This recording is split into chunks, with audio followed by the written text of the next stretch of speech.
Hi, everyone. It's Tanasa Sainpour, and welcome to another episode of Minutes on Growth. Today, I have the talented actor Ben Milliken from LA. You might recognize him from Blue Crush 2, definitely recognize him from season 5 of Bosch on Amazon Prime, and the newly released movie Mighty Oak. Welcome. Hey, how you doing? I'm good. Thank you. Thank you for being on. Let's dive right in. Let's do it. Yeah, so you were born in Manchester, and then you I were was. raised in Australia, and now you're in LA. Walk us through your Yeah. journey. I've somewhat trotted around in my life. So I was born in Manchester, but we moved to Australia when I was 2 years old. My dad has a tendency to not like being in the same place for more than a couple months at a time, and Wow. he kind of gets just a little bit antsy once once he stays in one single place for longer than, I don't know, let's say 6 months. Even now he does 6 months in Australia, 6 months in France. So Wow. now he's stuck in Australia and it's driving him a little crazy. But so yeah, I grew up in Australia from 2 years old, in a small little beach community called the Northern Beaches, and grew up surfing, grew up doing, grew up on the beach basically, and then in 2000, after I finished high school, I went and traveled around Europe, went and backpacked around Europe for a few months. And then when I got home, I was, I'm really gonna give this acting thing a try. I'm really gonna kind of try go for it. So I did that, and a year later, in 2008, I moved out here, and I was only supposed to come here for a month. Wow. And then as soon as I got off the plane, I was like, yeah, I don't think I'm going home. I think I'm staying here for a while. And that was what, 12 years ago? Wow. Yeah. That's crazy. But Yeah. it just was so unexpected, and you ended up, living there for more than a decade. It's a long I think time. that's what I think that's what happens when you kind of just stay open Mhm. rather than, it's good to plan, but if you like are not open to change, and if you're not open to adapting and adjusting, then life can only take you to a certain point. That's so you know true. like life's going to take you wherever it's going to take you, and if you're resistant to that, it just takes longer for it to take you there, I guess. Yeah, So definitely. I've never been the ultimate planner, and more been kind of like a go with the flow kind of person, and I probably could plan more in a sense, but ultimately going with the flow to an extent has kind of led me here. Yeah, definitely. And I think and that's and one of the ingredients of having a growth mindset is being open yeah, to change. open to change and adapting. Definitely. Amazing. Okay. When did you first know that this is what you wanted to do with your life? Like, when did you first think about acting? And how did that come up? I probably thought about actually doing it when I was in Europe, Hmm. when I was traveling around Europe. I never thought about actually that it could be something possible for me to do. Where I grew up, it was small town vibes. It was like, you know, finish high school, get a trade, become an electrician or a carpenter, or do something like that. Um, get a good job, stay there. Um, and then I traveled around Europe, and I never wanted to do any of that stuff. I never wanted to that wasn't for me. But there was one constant in my life always, and that was I was obsessed with film and television. Wow. Obsessed. I could sit and watch movies and just all day, not just watch them in a sense of like, I like watching movies, so I'm going to be a couch potato. I Mm-hmm. was fascinated by the idea that these people who made these things that are on the screen, someone thought of it and then made it and put it Wow. there. So it was like they could create a story that happens in any place, any time, any kind of person, people that don't even actually exist in the real world. The only limits was that person's imagination, Wow. and then they could make that real. And so that idea fascinated me. Um, and then it wasn't until I went and traveled around Europe that I actually made the decision to, I'm if I can be a part of that, I'm gonna go for it. Wow. And so So I got home, started an acting class, and then a year later, it all started. that's amazing that you were passionate about something to the point that you thought that, this could be your purpose in life. And I believe that purpose is Mm. where passion and talents intersect. So you had the passion. When did you discover that you had the talent for it as well? Um, well, it was when I started to take classes because I figured to myself, you know, if I'm gonna try and be part of this business, this industry, if I'm going to try and do this, I better figure out if I can. Mm-hmm. and, and if I can, I just better get really really good because I know how competitive it is. And so that was one of the things. So I went and I started doing acting classes and I started trying to learn as much as I possibly could. And I still have that mindset where it's I'm constantly trying to learn, I'm constantly trying to grow in my craft and as a person. And so I never really considered myself as, I have this talent that I have to go and share with the world. It's more along the lines of, you know this is something that I'm so passionate about and want to do, and I just want to be better at it every day. So I think that's where the passion comes from. It comes from a place of wanting to learn and be better, rather than I have this and I need to share it. Does that make sense? Yeah, definitely. And I love it because it's such a humble perspective to a profession that is, doesn't usually like people in this industry don't usually have that mindset. So it's so refreshing to actually hear that. That's absolutely Yeah, amazing. And maybe that's your yeah. ingredient to Thank you. success. It might be, yeah. I mean, I think when you're not growing, you're not moving. Hmm. I So love that. it's about constantly growing I love or that. trying to. That's amazing. Okay, so I heard that on the set of Blue Crush 2, you proposed to your wife, who you've been with for over a decade. What made you propose? Yeah. Like, I love proposal stories. So walk us through that. How did that feel? It was actually really funny.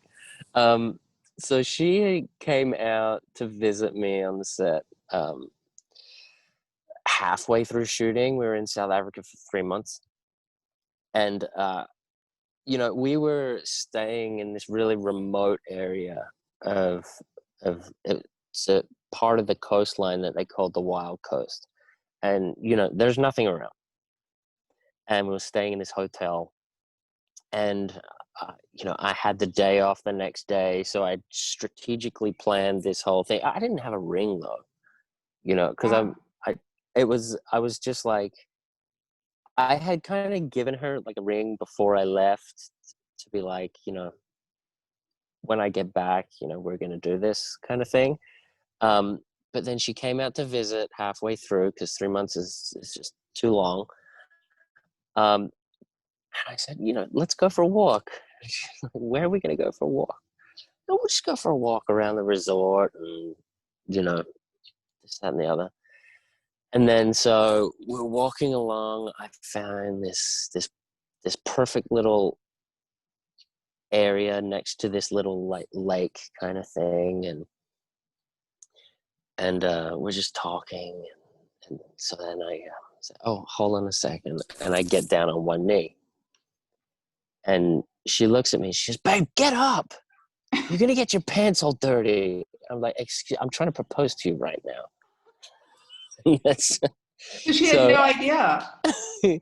no. I think she kind of thought it was coming, but just not right then.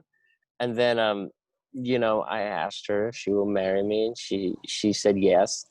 And then we heard this giant splash coming from the little lagoon kind of thing. And she's like, "Is that a crocodile? We gotta go." And then we ran. Oh, wow. To Was it the a lake crocodile? kind of thing. We have no idea. We weren't sticking around to find out. So, That's so insane. it was kind of like this kind of like makeshift on the fly, trying to do it like as best I could kind of thing. But, luckily it worked out. That's wonderful. And you've been Yeah. married for 10 years, and I think in Hollywood that's like 10 equivalent to years. like 100 years. So what's your Yeah. what's your number one tip for a successful marriage?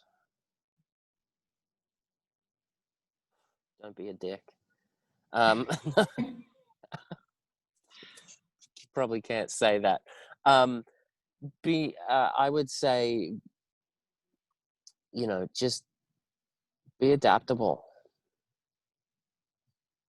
be bendable,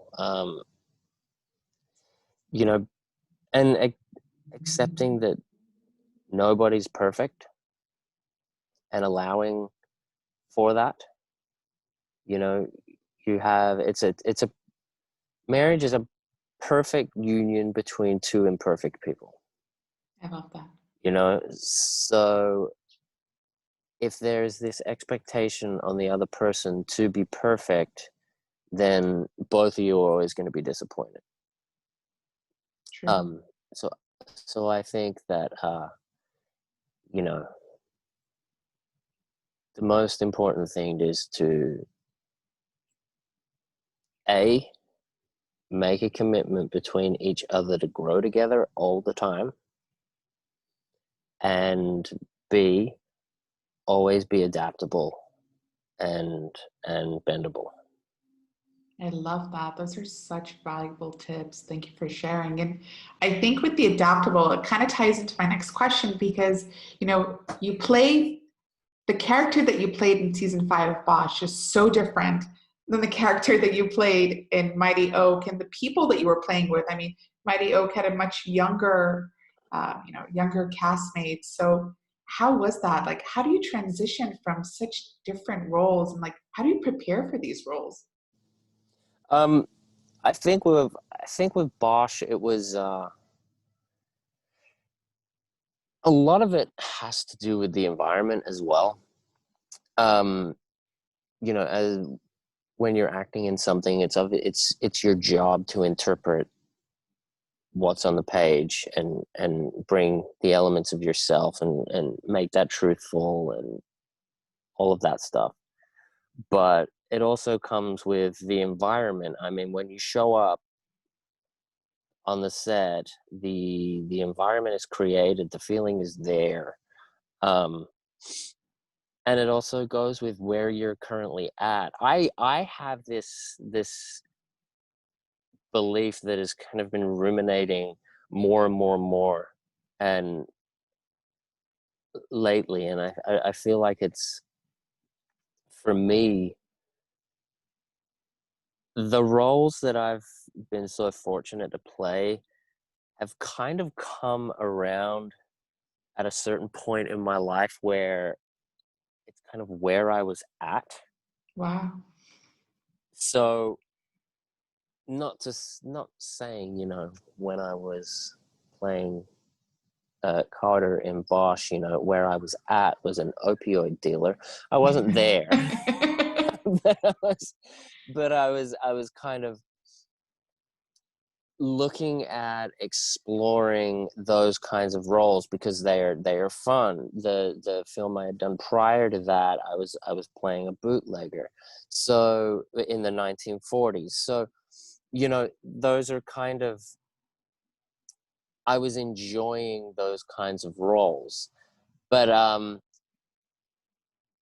at the time of at the time Darby in Mighty Oak came along, I was really looking to explore the side of myself that was just fun, that was Mhm. happy, that was wanting connection with people, and the most important thing in his life was this connection with this group of people, and the thing that brought them all together, which was the music. Music. Um, and the funny, quirky side of myself that I just wanted to, bring out and bring to life. And it kind of came around at the exact time that I was looking to do that. So I just feel like roles come when you are in the space for them Wow. to manifest, if you will.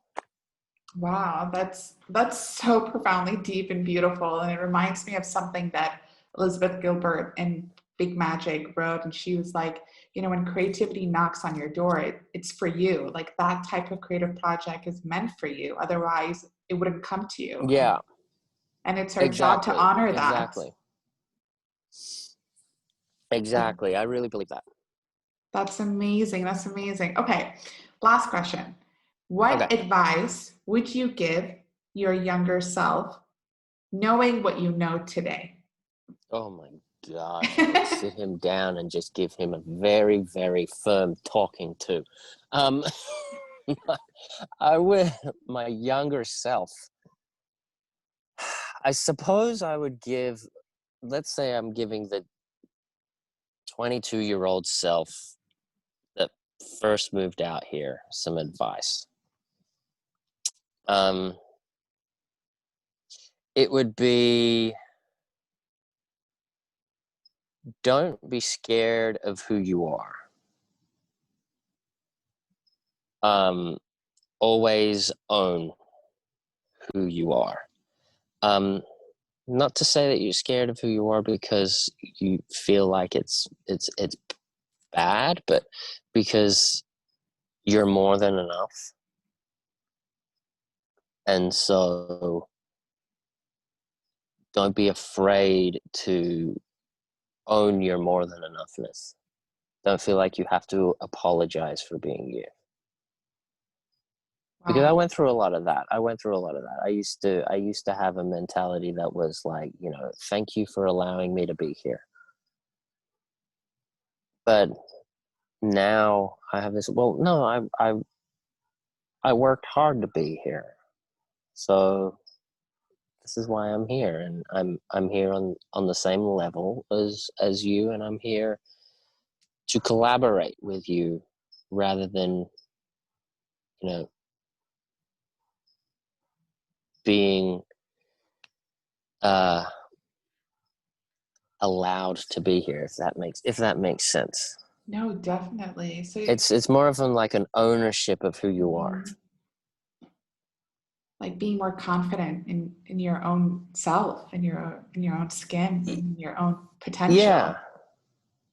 yeah, yeah. It's difficult to put into words because it's a journey that I've been really focusing on at this point in my life, especially during this whole pandemic, and Mhm. and since so much of the focus on the outside world has stopped, and this has been like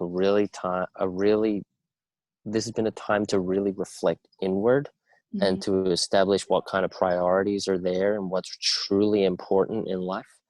And that's one of the things that I've really found. It's been, the commitment to your internal growth is really owning and allowing who you are to come through. I love that. I love that. Thank you for sharing that insight with us. It's Of course. much needed right now. And I think, I think so. especially with social media, and everyone is always in comparison mode and, comparison paralysis. And especially when you enter into the real world, you're like, am I not good enough? And am I not thin enough, pretty enough, Yeah. smart enough, rich enough? There's just so much. And just being reminded that you are enough. I think that's so profound. So thank you for that. Yeah. The comparison trap is a huge one. Because that's the moment you start comparing yourself on either side of the spectrum. Mm-hmm. You start comparing yourself who are way further along than you, then you're never going to be happy, because you're never going to live up to something else, because you're not them. Mm-hmm. And you can't do what they do, because only they can do that, because you're not Exactly. them. But then if you start comparing yourself to people that are, what you may consider as less far along, there's this false sense of